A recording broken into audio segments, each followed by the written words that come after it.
Nolwenn Leroy, bonjour. Bonjour. Gaspard Huviel, bonjour. Bienvenue à tous les deux sur Annie Musique. Alors, vous prêtez tous les deux votre voix à deux héros du dernier né des studios DreamWorks, les 5 légendes. D'abord, qu'est-ce qui vous a plu dans le projet ? Qu'est-ce qui m'a plu dans le projet ? Moi, que ça correspondait totalement à l'univers qui est le mien, même dans ma musique et dans tout ce que j'ai pu décliner dans l'imagerie qui a accompagné mon travail ces dernières années, cette passion pour les contes et légendes, pour cette part de rêve et de magie que l'on perçoit justement lorsque l'on est enfant dans la vie et que l'on perd après en grandissant parfois, mais que l'on garde lorsque l'on est artiste. Donc c'est ce lien qui est entre le monde des enfants et le monde des artistes. Et moi, c'est ce qui m'a vraiment donné l'envie de faire ce film. À la lecture du titre, Les 5 légendes, forcément ça me parle. Bah oui, moi aussi j'ai été séduit par le thème, je trouve, qui est assez fort, assez universel, voilà. Et puis déjà par le simple fait que ce soit DreamWorks, je me disais que c'était quand même un gage de qualité assez conséquent.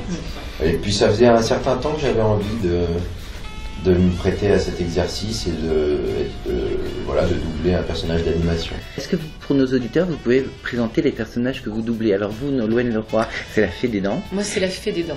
Fée des Dents. Ouais. Alors, et Gaspard. C'est Jack Frost, le héros des 5 légendes, un des héros. Alors, qui sont-ils ?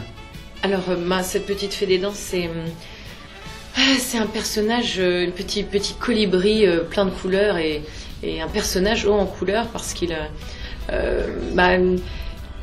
une vraie dualité en elle, c'est ce côté un peu forte et vulnérable à la fois. Elle est forte parce que c'est la seule fille parmi ces 5 légendes, alors forcément elle doit se faire entendre, parfois elle doit savoir s'imposer parmi tous ces garçons.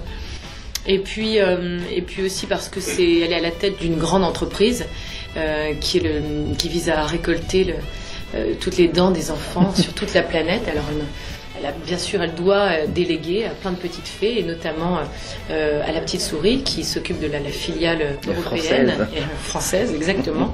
C'est pas une mince affaire. Et donc forcément, elle a un côté petit chef parfois, et elle sait s'affirmer. Et puis vulnérable et très fragile intrinsèquement, parce qu'elle est cette petite fée avec ses petites ailes et ce côté un peu délicat, ce côté très fille aussi, très fleur bleue parfois, lorsque Jack Frost entre dans la pièce et qu'elle voit briller ses dents blanches comme la neige, elles fond. Oui, elles font. Voilà, elles font, littéralement.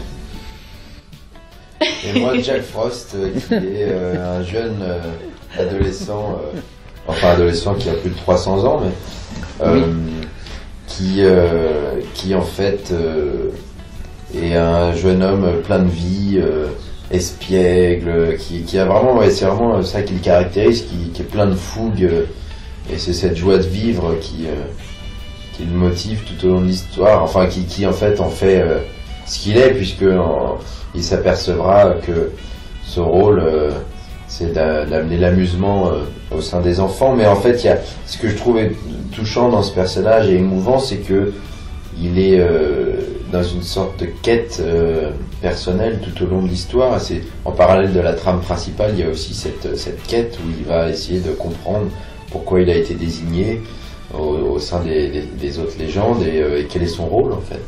Alors aussi bien la Fée des Dents que Jack Frost ne sont pas très connus en Europe. En plus de prêter vos voix, vous créez vraiment de véritables personnages. Comment vous avez travaillé ce travail justement de personnages ? Est-ce que vous avez eu des modèles ? Est-ce que vous êtes inspiré d'autres grands personnages ? Pas forcément, non. Je crois que l'intention et là, moi sincèrement, lorsque j'ai découvert le personnage, on doit quand même s'inspirer de la version originale. Après, les propositions dans les intentions, tout est là. Lorsqu'on voit ce personnage à l'image, moi je lisais la phrase une fois, 2 fois, puis après, il suffisait de la regarder pour l'incarner, pour lui donner vie. Et aujourd'hui, il y a une telle richesse dans une telle poésie et une telle précision dans les propositions, je trouve, au niveau des expressions, que finalement il faut être justement à la hauteur de ce que les personnages nous proposent pour que la magie opère. Bon. De quoi, non? Mais l'inspiration, non, Oui, mais non, voilà, d'inspirer l'inspiration. de quelqu'un en particulier, non. Non, je vais répondre à peu près à la même façon, hein. C'est-à-dire qu'en fait, on n'a pas cette liberté-là. C'est pas un travail de composition, c'est-à-dire que on doit obéir à un certain nombre répondre à un certain nombre de contraintes.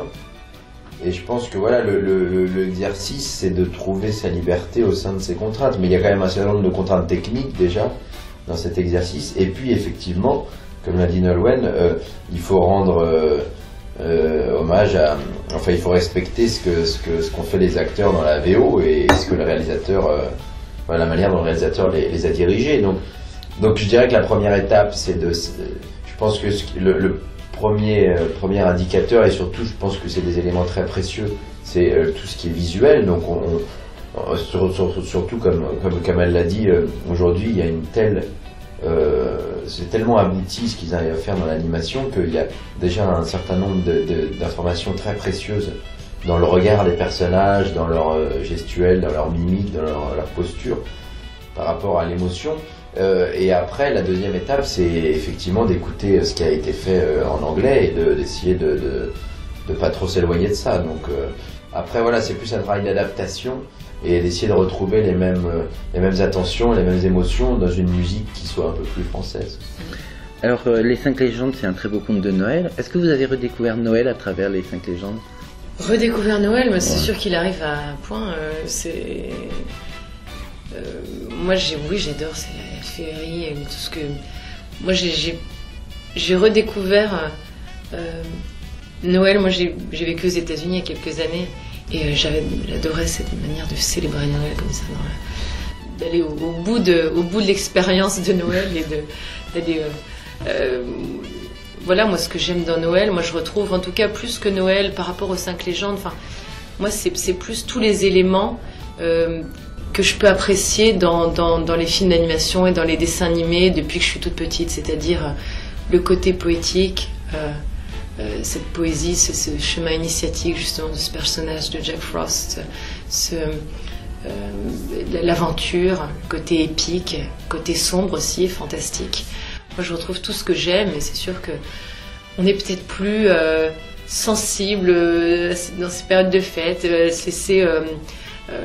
à rentrer dans cette histoire. Je trouve qu'il arrive oui au bon moment parce que finalement il y a le Père Noël qui forcément inscrit le film au moment de Noël, mais au-delà de ça, ces légendes elles sont y a pas que moi le film ne m'évoque pas que Noël. Ah non, et puis ça se passe pas forcément à l'époque de Noël, hein, ça se passe à l'époque de Pâques plutôt. Bah oui. Non mais c'est vrai, mais en tout cas, il sort au bon moment, ça c'est sûr. En tout cas, merci beaucoup Nolwenn Leroy, merci beaucoup Gaspard Humiel. Avant de nous quitter, en un mot, comment résumeriez-vous Les 5 légendes qui sort le 28 novembre, je rappelle à nos auditeurs? En un mot? Ouais. Je sais pas faire ça, moi, en un mot. Épique. Moi je dirais poétique. Ouais. Merci beaucoup, à très bientôt, au revoir.